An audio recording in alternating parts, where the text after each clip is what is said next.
Pessoal, eu trabalho instalando o sistema solar fotovoltaico, a famosa placa solar. Já ajudei mais de 8.000 pessoas a se qualificarem para também trabalhar instalando energia solar. Na descrição desse vídeo aqui embaixo eu vou deixar um link com mais informações para você que também deseja trabalhar com energia solar. Olá amigos da Elétrica e CIA, eu sou Alex Lima. Pessoal, como vocês têm acompanhado aí, estou aqui mostrando um pouco do nosso curso de inversores de tensão, principalmente no módulo de conserto de inversores, né? O pessoal que está interessado tem me pedido aí para mostrar um pouco de como funciona, e hoje eu tenho aqui uma das aulas do curso muito interessante, que é uma dúvida muito frequente, é na hora de você substituir o componente, principalmente o semicondutor, principalmente o MOSFET, né, que são os componentes-chave do circuito. É na hora de você substituir, você não tem aquele componente no mercado e você precisa colocar um similar. Como fazer para saber ali, como você descobrir qual é o componente similar?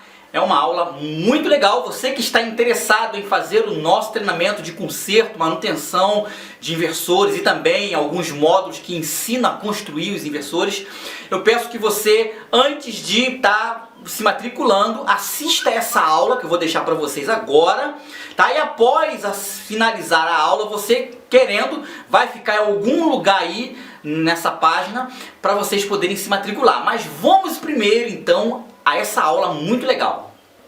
Beleza? Então, pessoal, olha, vamos continuar o nosso treinamento e hoje eu trago aqui uma aula muito importante, pois trata-se de substituir os MOSFETs por outro modelo similar, um equivalente. Às vezes, quando você estiver fazendo o reparo, você identificou os MOSFETs, que é o grande vilão, né? É o que segura a pemba toda, né?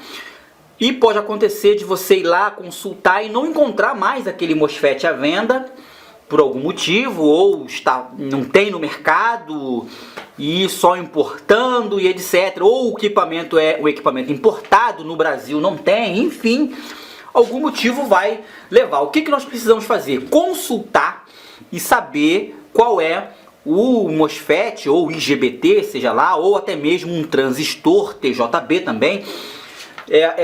Todos esses componentes SMD é da mesma forma que nós vamos fazer essa consulta, essa análise, tá? No caso MOSFET, porque são os componentes muito usados, acho que todos os inversores de tensão utilizam MOSFETs.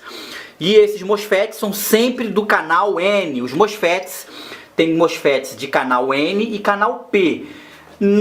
Eu particularmente nunca vi um inversor de tensão usando MOSFET do canal P. Geralmente utilizam MOSFETs do canal N, certo?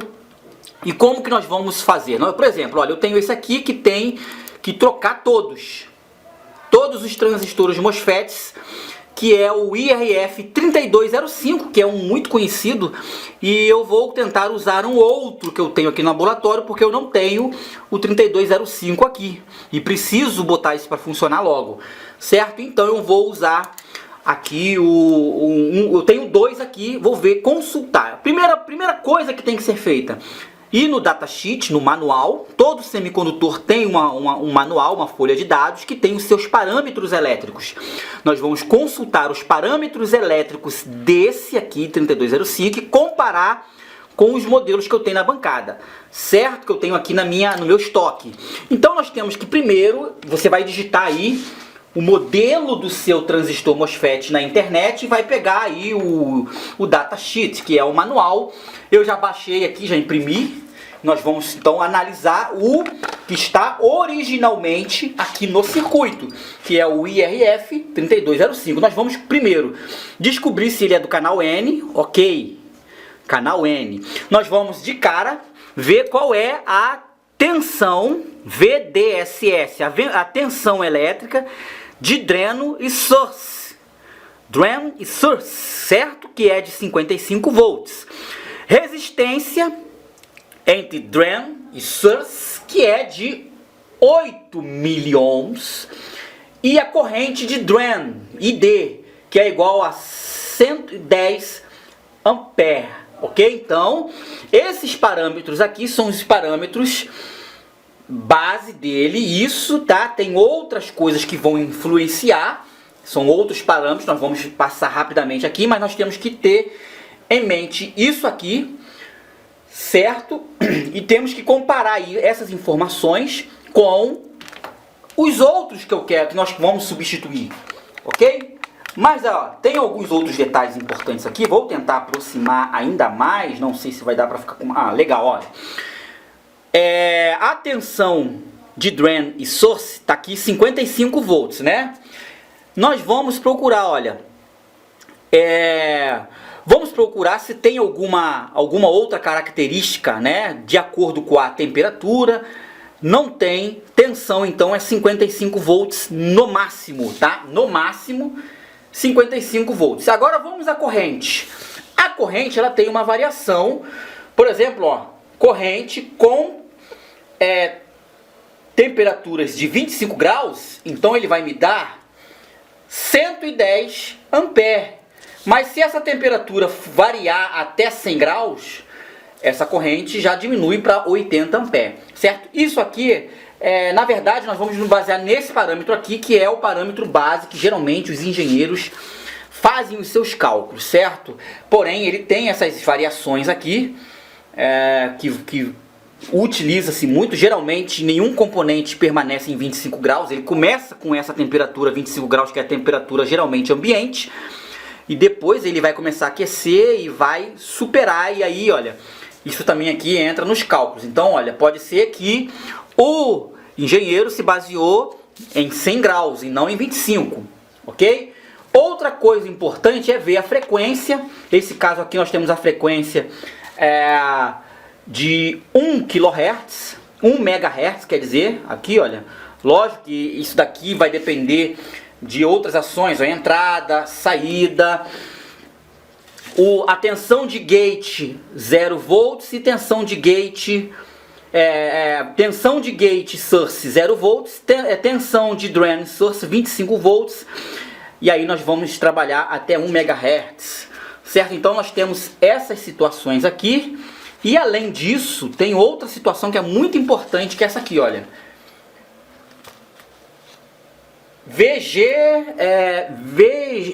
VGSTH, que é a tensão de gate, é a tensão de gate em source, que varia. Na mínima ele começa a chavear com 2 volts e no máximo, olha aqui, ó, máximo 4 volts. Então ele trabalha de 2 a 4 volts, porque o engenheiro, quando ele projeta, ele vai fazer o chaveamento e lá no gate vai chegar essa tensão aqui. Então esses parâmetros nós vamos ter que comparar com os outros. Então eu tenho aqui um outro que eu sei que vai servir, que é o 2807. Então o que nós vamos fazer? Nós vamos comparar tensão VDS, tensão de drain source 55 volts. Eu não posso botar um transistor com uma tensão menor do que essa, porque senão não vai suportar, porque provavelmente o engenheiro fez o cálculo baseado nessa tensão aqui. O 2807 ele tem uma tensão de 75 volts, então ele não vai ficar abaixo, vai ficar acima, não tem problema nenhum. Sendo que se ele foi calculado para 55 volts, não sei, os parâmetros são vários, né? Na verdade ninguém trabalha com a tensão máxima, ninguém explora o máximo, sempre tem a margem de segurança. Então ele vai trabalhar tranquilo, porque ele suporta, o 2807 suporta no máximo 75, que é acima dos 55. Vamos lá, resistência de drain e source de 8 miliohms. Então eu tenho 13 miliohms, ou seja, também suporta. Ele foi calculado, né, com essa aqui, mas eu tenho uma resistência que está dentro. Isso influencia? Claro que influencia, porque a base de cálculo foi 8 ohms. E eu tenho uma variação para 13, certo? Se fosse menor, ficaria complicado. Agora nós temos uma coisa muito complicada, olha. Corrente de drain 110 ampere. O 2807 é de 82 ampere. Então nós temos aqui um pequeno problema, mas vamos nos imaginar que ele não usou essa corrente inteira, porque geralmente tem-se ali uma margem de segurança. Então até então, vamos analisar. Vamos lá, esse daqui também é de canal N, o 3205, o 2807 também é canal N. Vamos lá, a frequência de trabalho que está aqui tem que ser também de 1 MHz. Ou seja, o 2807, o 3205 também é de 1 MHz. Então está de acordo. Agora a tensão de gate source, que é de 2 a 4, vamos confirmar para ver se está também nessa mesma tensão. Olha, o 2807 também de 2 a 4 volts. Então, olha, a princípio podemos fazer um pequeno teste substituindo por 2807. Nós temos essa implicação aqui, olha. 110 A no original e no que nós vamos substituir 82. Eu teria também aqui o 1404, mas olha só o 1404. 3205, 55 volts, 1404, 40 volts. Então, seria arriscado colocá-lo, certo? Observe que a resistência é de 8 miliohms. Esse aqui é de 4 miliohms. Então, a resistência é bem abaixo. Já a corrente, olha, 110 A, esse aqui estaria, mas a tensão e a corrente não está batendo. Então, o mais próximo é o 2807. Resumindo tudo isso aqui que eu estou falando, a maneira de você saber qual é o que pode ser similar, o que está mais próximo, o ideal, gente, é colocar exatamente o que foi projetado no circuito, certo? Por quê? Porque houve vários parâmetros, temperatura, tensão de gate, corrente máxima de drain source e várias outras coisas que o engenheiro utilizou, certo? Então o ideal é você, vai chegar daqui a 15 dias, espera os 15 dias para você colocar o mesmo, tá? Ah, só tem na China, então está muito distante. Procura na folha de dados aí, no manual, e veja se os parâmetros elétricos são próximos, né? Por exemplo, olha, o 2807 a corrente é menor. Eu vou fazer o teste aqui. Aliás, eu já fiz isso em outras ocasiões e sei que o 2807 ele funciona bem na maioria dos casos em que se tem o 3205. Eu já substituí em outros equipamentos, eu já substituí 3205 por 2807 e vice-versa, e os dois se comportaram muito bem.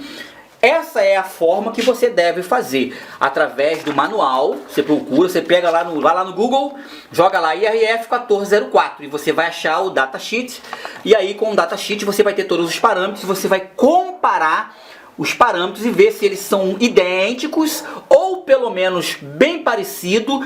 Em casos de não ser parecidos, que a tensão e a corrente esteja um pouco acima, né? Para que você tenha até mais folga. Isso interfere, mesmo sendo tensão acima, corrente acima, interfere também. Pode ser que o inversor não consiga render o que ele foi projetado, porque a base de cálculo foi em cima de uma exatidão, né, lá dos valores, como por exemplo, olha, 55 volts. 55 volts. E nós vamos colocar um que suporta até 75. E isso daí pode ser que tenha alguma alteração, mas nós entendemos pela lei de Ohm que 75 volts vai suportar porque foi projetado para 55. No caso da corrente está abaixo, olha, 110 e aqui nós temos 82. Mas funciona muito bem nesse caso aqui. Eu já tinha feito esses testes em outros equipamentos e sei que funciona assim.